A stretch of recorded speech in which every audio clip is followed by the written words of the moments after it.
മാഷേ 2025 BJP-യുടെ NDA മുന്നണിയുടെ അജയ്യത തെളിയിച്ച വർഷമായിരുന്നു, സംശയമൊന്നുമില്ല ഏത് രാഷ്ട്രീയ വിലയിരുത്തൽക്കാരനും. പക്ഷേ 2026 എങ്ങനെയായിരിക്കും? ഈ 2026-ലാണ് സുപ്രധാനമായ 4 നിയമസഭകളുടെ തെരഞ്ഞെടുപ്പ് നടക്കുന്നത്. ഒന്നും ബംഗാൾ, മമതാ ബാനർജി എന്ന ഗർജിക്കുന്ന സിംഹത്തിൻ്റെ ബംഗാൾ. അത് കഴിഞ്ഞ് അസം എന്ന് പറയുന്ന സംസ്ഥാനം. ബംഗ്ലാദേശിൽ നിന്ന് ഇപ്പോഴും അതിര് കടന്ന് തീവ്രവാദികളും അതുപോലെ തന്നെ മമതാ ബാനർജിയുടെ തൃണമൂൽ കോൺഗ്രസിലേക്ക് വോട്ട് ചെയ്യുന്നവരും പാഞ്ഞെത്തുന്ന 2 സംസ്ഥാനങ്ങളാണിവ. അതുകൂടാതെ തമിഴ്നാട് എന്ന് പറയുന്ന ഏറെ നിയമസഭാ സീറ്റുകൾ, രാജ്യസഭയിലേക്ക് ഏറ്റവും കൂടുതൽ സംഭാവന ചെയ്യാൻ കഴിയുന്ന സംസ്ഥാനം. അത് കഴിഞ്ഞാൽ കേരളം. ആ തരത്തിൽ വലിയ സംഭാവനയൊന്നുമില്ല. കമ്മ്യൂണിസ്റ്റ് പാർട്ടിയുടെ അവസാനത്തെ കോട്ട അത് നഷ്ടപ്പെടുത്തുമോ എന്നുള്ളൊരു ചോദ്യം. ഇതുകൂടാതെ പുതുച്ചേരി കേന്ദ്രഭരണ പ്രദേശത്തേക്കുള്ള തെരഞ്ഞെടുപ്പും ഷെഡ്യൂൾ ചെയ്തിട്ടുണ്ട്. അതൊക്കെ പല ഘട്ടങ്ങളിലായിട്ട് ഇങ്ങനെ നടന്നുകൊണ്ടിരിക്കും. അപ്പോൾ ഇതിലെ ഈ 2026 ഇത് വെച്ചുകൊണ്ടുള്ള ഒരു നേട്ടം ആർക്കായിരിക്കും, ഏത് ഭാഗത്തേക്കായിരിക്കും പോകുന്നത് എന്നാണ് മാഷിൻ്റെ ഒരു വിലയിരുത്തൽ? ഇപ്പോഴത്തെ ചർച്ചകളിൽ ഈ സംസ്ഥാനങ്ങൾ ഇപ്പോൾ സജീവമായിട്ട് ഇന്ത്യയിൽ തെരഞ്ഞെടുപ്പ് നിരീക്ഷകരുടെ മുന്നിലുണ്ട്. രാഷ്ട്രീയ പാർട്ടികളും ഇത് വെച്ചുകൊണ്ടുള്ള നയസമീപനങ്ങൾ രൂപീകരിച്ചുകൊണ്ടിരിക്കുകയാണെന്ന് അറിയാമല്ലോ. തീർച്ചയായിട്ടും. അപ്പോൾ കേരളത്തിൽ നമുക്കറിയാം, കേരളത്തിൽ 2 മുന്നണികളും വെട്ടിലാകുന്ന രീതിയിലും പ്രതിസന്ധിയിലുമാണ് ആക്ച്വലി നിൽക്കുന്നത്. BJP-ക്ക് വലിയ മേൽക്കൈ നേടുവാനുള്ള സാഹചര്യം ഉണ്ടെങ്കിലും അതിലേക്ക് അവരെത്തുമോ എന്ന കാര്യത്തിൽ ഇപ്പോഴും ഗവേഷണ ബുദ്ധിയോടുകൂടി നമ്മൾ പഠിച്ചുകൊണ്ടിരിക്കുകയാണ്. There are many a slip between the cup and the lip എന്നുള്ള പല സന്ദർഭത്തിൽ സംഭവിച്ചിട്ടുണ്ട്. അപ്പോൾ അതാണ് ഒന്ന്. രണ്ടാമത് പിന്നെ വെസ്റ്റ് ബംഗാളിൻ്റെ കാര്യം നമുക്കറിയാം. വെസ്റ്റ് ബംഗാൾ BJP വിഴുങ്ങുവാനായിട്ട് ഉള്ള എല്ലാ സാഹചര്യങ്ങളും മമത തന്നെ സ്വയംകൃതാനർത്ഥം പോലെ സൃഷ്ടിച്ചു കൊടുത്തിട്ടുണ്ട്.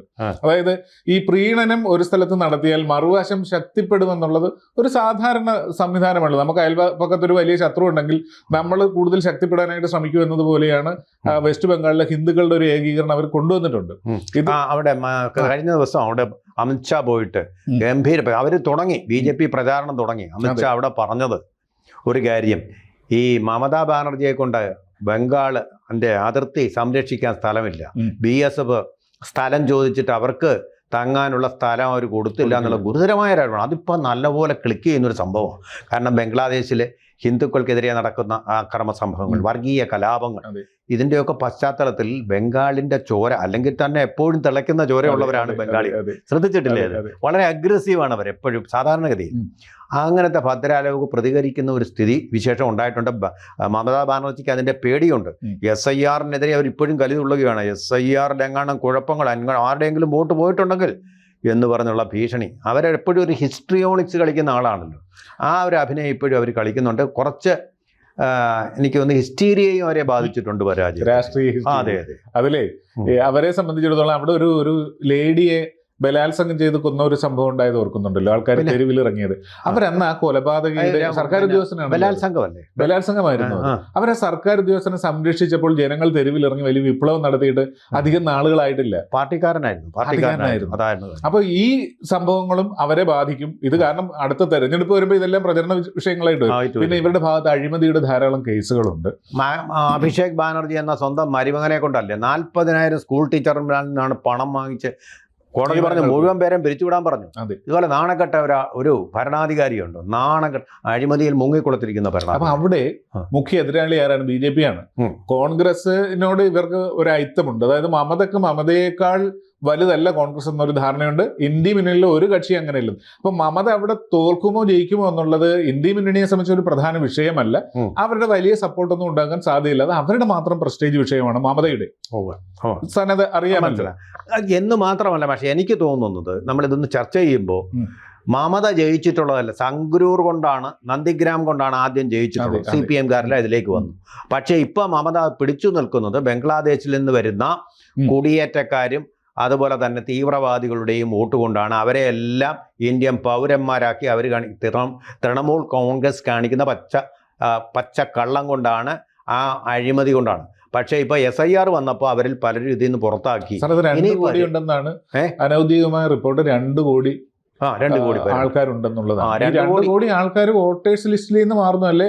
അതിലൊരു മെജോറിറ്റി ഭാഗം വോട്ട് ചെയ്യാൻ അവകാശമില്ലാത്തവരായിട്ട് മാറിയാൽ മമതയുടെ ആഫീസ് അവിടെ പൂട്ടും. അവിടെ പൂട്ടിയാൽ ആരാ സംഭവിക്കുന്നത്? സ്വാഭാവികമായിട്ട് BJP അവിടെ എൻ്റർ ചെയ്യാൻ കാരണം എന്ന് വെച്ചിട്ടുണ്ടെങ്കിൽ മോദി എഫക്ട്, അതേപോലെ തന്നെ ഇവരുടെ നിരന്തരമായിട്ടുള്ള പ്രചരണം. ഇപ്പോൾ തന്നെ മുഖ്യ പ്രതിപക്ഷമായിട്ട് BJP അവിടെ ഉണ്ടല്ലോ. ആ ഒരു സാഹചര്യം കൊണ്ട് BJPക്ക് ഏറ്റവും അനുകൂലമായ സാഹചര്യമുള്ള ഒരു സംസ്ഥാനം ഉറപ്പിച്ച് നമുക്കിത് പറയാമല്ലോ. അല്ലാതെ അതുപോലെ തന്നെ സുവേന്ദു അധികാരിയുടെ ഒരു കരിഷ്മ ഇപ്പോഴും ഉണ്ടത്. അതെ, പ്രതിപക്ഷ നേതാവാണല്ലോ, മുഖ്യമന്ത്രിയാവാൻ വലിയ പ്രയാസമൊന്നുമില്ല. അതുപോലെ ഷാജഹാൻ ഷെയ്ഖ് എന്ന് പറയുന്ന ഒരാള്, ഷാജഹാൻ ഷെയ്ഖ് ആ ഗ്രാമത്തിലുള്ള സിന്ദൂരം തൊട്ട സ്ത്രീകളെ മുഴുവൻ പിടിച്ചുകൊണ്ടുപോയി ബലാത്സംഗം ചെയ്ത വൃത്തികെട്ടവനാണ്. അയാളെ സംരക്ഷിച്ച് നിർത്തിയ ആളാണ് തൃണമൂൽ കോൺഗ്രസ് നേതാവ്. മനസ്സിലായില്ലേ? അയാൾ ഇന്ന് ഭർത്താക്കന്മാരെ എല്ലാം തള്ളി മാറ്റിക്കൊണ്ടാണ് ഈ കാര്യം. നമ്മുടെ നാട്ടിലൊക്കെ പണ്ട് കുടിയാന്മാരുടെ കാലഘട്ടത്തിലെ ഓർമ്മകൾ അല്ലേ? വാഴക്കുലയുടെ കവിത എഴുതുന്ന കാലഘട്ടത്തിലെ ഓർമ്മകൾ ഇരമ്പുന്ന തരത്തിലാണ് വളർത്തിയത്. എന്നിട്ടും ഒരു നാണവും കൂസലും ഇല്ലാതെ എന്നെ സപ്പോർട്ട് ചെയ്ത സ്ത്രീയെ ഇപ്പൊ പിടിച്ച് ജയിലിലിട്ടു BJPയുടെ പ്രക്ഷോഭം കൊണ്ട്. അവിടെ ബലാത്സംഗം ചെയ്യപ്പെട്ട ഒരു സ്ത്രീ കഴിഞ്ഞ പ്രാവശ്യം BJPയുടെ സ്ഥാനാർത്ഥിയായിരുന്നു. അപ്പൊ ഇവരൊരു സ്ത്രീ ആയിരുന്നുകൊണ്ട് സ്ത്രീകളുടെ സുരക്ഷ ഉറപ്പുവരുത്തുന്നില്ല. സംസ്ഥാനത്തിന്റെയും രാജ്യത്തിന്റെയും സുരക്ഷ ഉറപ്പുവരുത്തേണ്ട പ്രശ്നമാണല്ലോ. BSFനെ ശത്രുക്കളായിട്ട് കാണുന്നു, CBIയെ ശത്രുക്കളായിട്ട് കാണുന്നു. ചുരുക്കി പറഞ്ഞ ഇന്ത്യയെ മുഴുവൻ ശത്രുക്കളാക്കുന്ന ഒരു സ്വഭാവമാണ് അവരവിടെ. ഇന്ത്യയെ ശത്രുക്കളാക്കുന്നു എന്ന് പറഞ്ഞാൽ ഇന്ത്യൻ ജനതയല്ലേ എതിർപക്ഷത്ത് വരുന്നത്? അത് ചിന്തിക്കാൻ അവർക്ക് പറ്റില്ല. അവര് ന്യൂനപക്ഷ വോട്ടെന്ന ഏറ്റവും ചെറിയൊരു വിഭാഗത്തെ സന്തോഷിപ്പിക്കാൻ ശ്രമിക്കുമ്പോൾ ഇപ്പുറത്ത് ഭൂരിപക്ഷ വോട്ടേഴ്സ് നിരാശരും ഇവരോട് എതിർപ്പുള്ളവരായി മാറുകയാണ്. കാലിന്റെ താഴെയുള്ള മണ്ണ് ഒലിച്ചു പോകുന്നവർ അറിയുന്നില്ല. ഇനി നമുക്ക് അവിടെ നിന്ന് അസാമിലോട്ട് പോവാം. അത് BJPക്കാരുടെ ഉറപ്പായിട്ട് നമുക്ക് കണക്കാക്കാവുന്ന ഒരു സംസ്ഥാനം. അസാമിലേക്ക് പോയാലോ ഇപ്പൊ BJP തന്നെയാണ് ഇവിടെ ഭരിക്കുന്നത്. അസാമില് നിലനിർത്താൻ പറ്റും. അവരുടെ ഭരണം നിലനിർത്താനായിട്ട് BJPക്ക് ഏറ്റവും അനുകൂലമായ ഘടകം, അത് ഇപ്പോഴും നമ്മൾ ആവർത്തിച്ച് പറയാവുന്ന ഒരു കാര്യമാണ്. BJPയുടെ ഭരണത്തിൽ സ്റ്റേറ്റിലോ സെൻട്രലിലോ അഴിമതിയില്ല. ഇതേപോലെ ജനങ്ങൾക്ക് ഏറ്റവും കൂടുതൽ സെൻസിറ്റീവായിട്ട് കിട്ടുന്ന ഒരു വിഷയം ഇലക്ഷൻ രാഷ്ട്രീയത്തിൽ മതം കഴിഞ്ഞാൽ അഴിമതിയാണ്. അപ്പൊ മതപരമായ ഒരു വേർതിരിവ് അവിടെ അസമിൽ കാണിക്കുന്നില്ല. എന്ന് മാത്രമല്ല ഒരു പ്രശ്നമുണ്ട് അവിടെ. അതായത് അസമിലേക്ക് കുടിയേറി വന്നിരിക്കുന്ന ബംഗ്ലാദേശികൾ, അതെ, അവർക്കെതിരെ അതിശക്തമായ നടപടിയാണ് BJP സർക്കാർ അവിടെ എടുക്കുന്നത്. അത് ഏറ്റവും ഒടുവില് 11 പേരെ ഇപ്പൊ അറസ്റ്റ് ചെയ്തു. ബംഗ്ലാദേശിൽ നിന്ന് കടന്നു വന്നവരാ. ഇവരെല്ലാം ആരെന്നറിയോ? ബംഗ്ലാദേശ് ബേസ്ഡ് ആയിട്ടുള്ള ഫണ്ടമെന്റൽ ഗ്രൂപ്പ്സിന്റെ പ്രവർത്തകരായിരുന്നു. ഇവരെ ഇപ്പം 2 പേരുടെ പടം അവർ ഇന്ത്യൻ എക്സ്പ്രസ് പ്രസിദ്ധീകരിച്ചിട്ടുണ്ട്. നസീം ഉദ്ദീൻ, ജുനാബ് അലി. ഇതിൽ നസീം ഉദ്ദീനാണ് ഇതിന്റെ കിങ് പിൻ, സൂത്രധാരൻ എന്ന് പറയുന്നത്. ഇവർക്ക് ബന്ധമുണ്ടായിരുന്ന സംഘടനകളും കൂടെ പറയാം. ഇമാം മുഹമ്മദ് കാഫില, അത് ബംഗ്ലാദേശ് ടെറർ ഗ്രൂപ്പിന്റെ ഓഫ് ഷൂട്ടാണത്. അതുപോലെ ജമായത്ത് ഉൾ മുജാഹിദീൻ, അവിടെ ക്രിസ്ത്യാനികളെയും ഹിന്ദുക്കളെയും എല്ലാം ഒരേപോലെ കൊന്നുകൊണ്ടിരിക്കുന്ന ഒരു സംഘടന. അതിന്റെ JMB എന്നാണ് ഇതിന്റെ പേര്.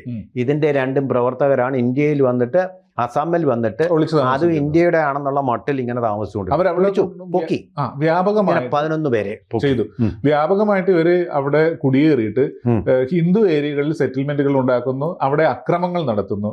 ഇതിനെതിരെ അതിശക്തമായിട്ട് ഒഴിപ്പിക്കൽ നടപടി നടത്തുന്നു.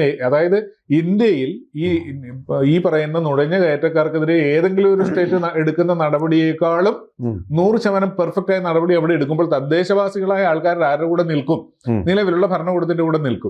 അപ്പൊ അവിടെ അത് BJPയുടെ കയ്യിൽ സുഭദ്രമായ ഒരു സ്ഥലമാണ് ഇപ്പോഴത്തെ അവസ്ഥയിൽ. അതെ. ഇനി നമുക്ക് തമിഴ്നാട്ടിലേക്ക് പെട്ടെന്ന് വന്നാൽ തമിഴ്നാട്ടിൽ ആർക്കാ കരുണാനിധി പോകുമെന്നുള്ളത് ഏതാണ്ട് ഉറപ്പായി കഴിഞ്ഞു. കരുണാനിധിയുടെ മകൻ, കരുണാനിധി കുടുംബം, അവരുടെ കുടുംബ ഭരണം ഇല്ലാതായി തീരുമെന്ന് ഏതാണ്ട് ഉറപ്പായി കഴിഞ്ഞിട്ടില്ലേ? നമ്മൾ പറയുമ്പോൾ 2 കാര്യങ്ങൾ പറയണം. തമിഴ്നാട്ടിലെ കരുണാനിധി ഭരണ പാരമ്പര്യം വെച്ച് നോക്കുമ്പോൾ താരതമ്യേന അഴിമതി കുറഞ്ഞൊരു ഭരണമാണ് ഇപ്പോൾ അവര് ഈ സ്റ്റാലിന്റെ നേതൃത്വത്തിൽ നടത്തുന്നത്. 200 കോടി രൂപ അടിച്ചു മാറ്റിയെന്ന് കുറവെന്നേ ഞാൻ പറഞ്ഞുള്ളൂ, ഇല്ലെന്ന് പറഞ്ഞില്ല. ഓക്കെ, നേരത്തെ ഇതൊന്നും ആയിരുന്നില്ലല്ലോ. അങ്ങനെയാണ് നടന്നത്. നമുക്ക് സ്പെക്ട്രമൊക്കെ ഇപ്പൊ പറയാൻ സമയമില്ലല്ലോ, അവരാണല്ലോ അതിന്റെ സൂത്രധാരൻ. പക്ഷെ എന്നാൽ ഇവര് ഹിന്ദുക്കളെ, ബഹുഭൂരിപക്ഷ ഹിന്ദുക്കളെ, മുരുകഭക്തരെ ഉൾപ്പെടെ അതിശക്തമായിട്ട് എതിർചേരിയിലേക്ക് കൊണ്ടുപോയി BJPയുടെ ക്യാമ്പിലേക്ക് അവർ തന്നെ പറഞ്ഞു വിടുന്നുണ്ട്. കോൺഗ്രസോ മറ്റു മുന്നണികളോ അവിടെ ശക്തമല്ലാത്തത് കൊണ്ട് ഇതിന്റെ ഭോക്താവ് എന്ന് പറയുന്നത് സ്വാഭാവികമായിട്ട് BJP ആണ്. ഈ തിരുപ്രകുണ്ടത്തിലൊക്കെ നടന്ന കാര്യം ഹൈക്കോടതി ഉത്തരവിനെ പോലും വെല്ലുവിളിച്ചുകൊണ്ട് ന്യൂനപക്ഷ വോട്ടിനൊപ്പം അദ്ദേഹം നിൽക്കുമ്പോൾ അദ്ദേഹം ചിന്തിക്കണം, ഈ DMK സർക്കാരിനെ അവിടെ അധികാരത്തിലേറ്റുന്നത് ഇന്നും ഭൂരിപക്ഷമായ ഹിന്ദുക്കളുടെ വോട്ട് കൊണ്ടാണ്. ഇലക്ഷനിൽ ഇവർ മതം നോക്കുന്നുണ്ടെങ്കിൽ, മതമാണ് നോക്കുന്നതെങ്കിൽ മതം ഉള്ള എല്ലാവർക്കും വോട്ടവകാശമുണ്ട്. അവിടെ ന്യൂനപക്ഷം പോലെ ഭൂരിപക്ഷത്തിന് വോട്ടവകാശമുണ്ട്. ആരെയും വ്രണപ്പെടുത്തരുത്. അവിടെ ദർഗയിൽ കാര്യങ്ങൾ ചെയ്യുന്നതിന് അനുമതി കൊടുക്കുന്നത് പോലെ തന്നെയാണ് ഇപ്പുറത്തും കൊടുക്കേണ്ടത്. ഹൈക്കോടതി അത് പറഞ്ഞതാണ്. അപ്പൊ അതിന് എതിരായിട്ട് നിന്നു. പിന്നെ വേറൊരു പ്രസ്താവന നടത്തി, അറിയാമല്ലോ, ഈ സനാതന ധർമ്മത്തെ കുറിച്ച്. അതെ, കോവിഡ് പോലാണ് ആണ്. പിന്നെ മറ്റൊരു എഫക്ട് വരുന്നത് നടൻ വിജയുടെ കാര്യത്തിലാണ്. വിജയ് കുറച്ച് സീറ്റ് പിടിക്കാൻ സാധ്യതയുണ്ട്. അത് ഒരു സത്യസന്ധമായ കാര്യം. അത് വിജയകാന്തിനേക്കാൾ കൂടുതലായിട്ട് അത് പോകുന്നത് DMKയുടെ വോട്ടുകളിലായിരിക്കും. BJPക്ക് ഒരു നഷ്ടവും വരാൻ സാധ്യത തീരെ കുറവാണ്. അതുപോലെ തന്നെ ഈ ദീപത്തൂണിൽ വിളക്ക് കത്തിക്കാത്ത ഒരു വൈകാരിക പ്രശ്നമായിട്ടുണ്ട്. ഒരാൾ ആത്മഹത്യ ചെയ്തു. അത് വൈകാരിക പ്രശ്നമായിട്ട് വന്നാൽ അത് തിരിച്ചടിയാവാൻ പോകുന്നത് DMKക്ക് വോട്ട് ചെയ്തിരുന്നവരാ, അനുകൂലമായിട്ട് വരാൻ പോകുന്നത് BJPക്കുമാണ്. തീർച്ചയായിട്ടും BJP ഭരണം പിടിക്കാൻ സാധ്യതയുണ്ടോ എന്ന് നമുക്ക് അറിഞ്ഞുകൂടാ. പക്ഷെ എങ്കിൽ പോലും BJP ഒരു ശക്തമായ സാന്നിധ്യമോ ഒരു മുഖ്യകക്ഷിയോ ആകാനുള്ള ഇവിടെ ഇപ്പൊ വരാൻ പോകുന്നത്, ഇത് ഡിവൈഡ് ചെയ്ത് വിജയിക്കും. അതുപോലെ തന്നെ അവിടെ പിന്നെ BJPക്കും കൂടി ഡിവൈഡ് ചെയ്തു പോയാൽ രക്ഷയില്ല. ഇവിടെ ശക്തമല്ല, ഇപ്പൊ ശക്തവുമല്ല. അതുകൊണ്ട് ഡിവൈഡ് ചെയ്തു പോയാൽ വീണ്ടും സ്റ്റാലിൻ തന്നെ അധികാരത്തിൽ വരും. പക്ഷെ ഇത് രണ്ടും കൂടെ ചേരുമെന്ന് വിജയ് അവസാനം ഏറ്റവും കൂടുതൽ വിമർശിക്കുന്നത് DMK ആണ്.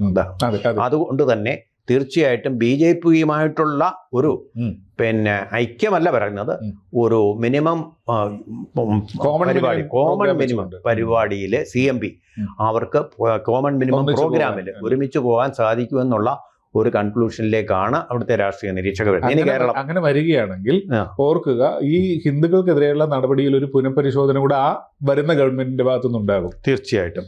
ഇനി കേരളത്തിലോട്ട് വന്നാൽ കേരളം കുറച്ചുകൂടെ വ്യക്തമാണ് നമുക്ക്. കേരളം ഈ ധർമ്മശാസ്താവിന്റെ ശാപത്താൽ ഈ ശബരിമലയിൽ യുവതികളാണോ കിളവികളാണോ നമുക്ക് അവരെ കാണുമ്പോൾ സംശയമുണ്ട്, അവരെ പ്രവേശിപ്പിച്ചതിന് ശേഷം ഈ നിരീശ്വരവാദികളും വളരെയേറെ മോശം ആക്ടിവിസത്തിന്റെ ഭാഗമായി നിൽക്കുന്നവരെയും പ്രവേശിച്ചതിന് ശേഷം പിണറായി മന്ത്രിസഭയുടെ ഗ്രാഫിൽ ഓരോ ദിനം പ്രതി എന്ന രീതിയിൽ അഴിമതിയുടെയോ അല്ലെങ്കിൽ ആക്ഷേപങ്ങളുടെയോ വിവാദങ്ങളുടെയോ ഒരു ഘോഷയാത്ര തന്നെയാണ് നടന്നുകൊണ്ടിരിക്കുന്നത്. ഏറ്റവും വലിയ അവിടുത്തെ തമിഴ്നാട്ടിലെ പോലെ വലിയൊരു വൈകാരിക ദീപത്തൂൺ പോലെ ഇവിടെ ശബരിമല അയ്യപ്പന്റെ ആ മോഷണം. അതെ സാർ, ഒരു കാര്യം ശ്രദ്ധിച്ചോ, കേരളത്തിലെ ഇവരിതെല്ലാം ചെയ്യുന്നത് പലപ്പോഴും രാഷ്ട്രീയ വിമർശകർ പറയും CPM ഇതെല്ലാം ചെയ്യുന്നത് ന്യൂനപക്ഷങ്ങളെ സന്തോഷിപ്പിക്കാൻ വേണ്ടിയാണ്.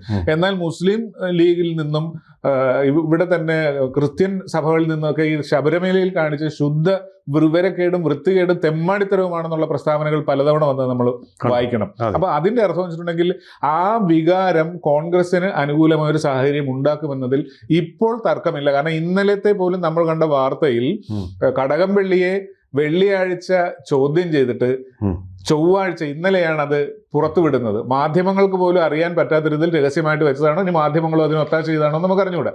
അത് ദുരൂഹതകൾ കൂടുതൽ വർദ്ധിപ്പിക്കുന്നുണ്ട്. ഇനിയും ഇലക്ഷന് മുന്നേ വരുന്ന ഓരോ ശബരിമലയുമായിട്ട് ബന്ധപ്പെട്ടതോ അല്ലാത്തതുമായ വിവാദങ്ങൾ ഇപ്പൊ നിലവിലുള്ള ഭരണകക്ഷിയുടെ സാധ്യതയെ വല്ലാതെ. ഒരു കാര്യം കൂടെ പറയാം, ഇവിടുത്തെ ഒരു വലിയ ഫാക്ടറാണ് NSSന്റെ പാർട്ടിയല്ല, NSS സമദൂരം പാലിക്കുന്നതാണ്. G. സുകുമാരൻ നായരാണ് പറഞ്ഞത് ശബരിമല അന്വേഷണം ശരിയായ രീതിയിലാണെന്ന്. ഇപ്പൊ ഹൈക്കോടതി തന്നെ പറഞ്ഞിരിക്കുന്നു അന്വേഷണം ശരിയായ രീതിയിലല്ല എന്ന് ഹൈക്കോടതി തന്നെ പറഞ്ഞിരിക്കുന്നു. അപ്പോൾ സുകുമാരൻ നായർ ഹൈക്കോടതിയൊക്കെ ബഹുമാനിക്കുന്ന ആളാണ്. തീർച്ചയായിട്ടും അതിന് തിരുത്തേണ്ടി വരും, വെള്ളാപ്പള്ളിക്കും തിരുത്തേണ്ടി വരും. ഇങ്ങനെ പോകുമ്പോൾ അവരിപ്പോൾ പ്രതികരിക്കാതിരിക്കുന്നതിൻ്റെ അർത്ഥം ആ മൗനം വളരെ വാചാലമാണ്. ഇപ്പൊ പറയുന്നില്ലല്ലോ അവര് അന്വേഷണം ശരിയായ ദിശയിലാണെന്നല്ല പറഞ്ഞിട്ടുണ്ടെങ്കിൽ ഹൈക്കോടതിയുടെ വാക്ക് അവരുടെ തൊണ്ടയിൽ കുടുങ്ങുമെന്ന് മാത്രമല്ല, അണികൾ അവരെ വിട്ടുപോകും. അതുകൊണ്ടാണ് മിണ്ടായിരിക്കുന്നത്. പുലിവാല് പിടിച്ച പോലെ പോയി സുകുമാരൻ നായർ അഭിപ്രായം പറഞ്ഞത്. ഒരു ഗവൺമെന്റിനെ സപ്പോർട്ട് ചെയ്യുമ്പോഴേ വ്യക്തികൾ എന്ന രീതിയിൽ അവര് ഒരു പ്രസ്ഥാനത്തിന്റെ മുകളിലിരുന്ന് സംസാരിക്കരുത്. പ്രസ്ഥാനത്തിന്റെ ഭാഗമായി അവരുടെ വികാരം അനുസരിച്ചോ അവരുടെ ഭാവി അനുസരിച്ചുമാണ് സംസാരിക്കുന്നത്. അവരുടെ ക്രെഡിബിലിറ്റിയാണ് പോകുന്നത്. തീർച്ചയായിട്ടും അത് സംഭവിക്കാതിരിക്കാൻ അവരിപ്പോൾ ഇടപെട്ടിട്ട് ഇതിനെതിരെ സംസാരിച്ചില്ലെങ്കിൽ അവരുടെ ക്രെഡിബിലിറ്റി പോകും. എന്തായാലും ശരി, CPMന് ഈ ഒരു സാഹചര്യത്തിൽ വീണ്ടും അധികാരത്തിൽ വരാനുള്ള ഒരു വഴിയും കാണുന്നില്ല, കാനനപാതകൾ പോലും കാണുന്നില്ല എന്നുള്ളൊരവസ്ഥയാണിപ്പോൾ നമുക്ക് കാണാൻ കഴിയുന്നത്. കൂടുതൽ വാർത്തകളും വിശേഷങ്ങളും നിങ്ങളിലേക്ക് എത്താൻ ABC മലയാളം സബ്സ്ക്രൈബ് ചെയ്യുക, ബെൽബട്ടനും അമർത്തുക.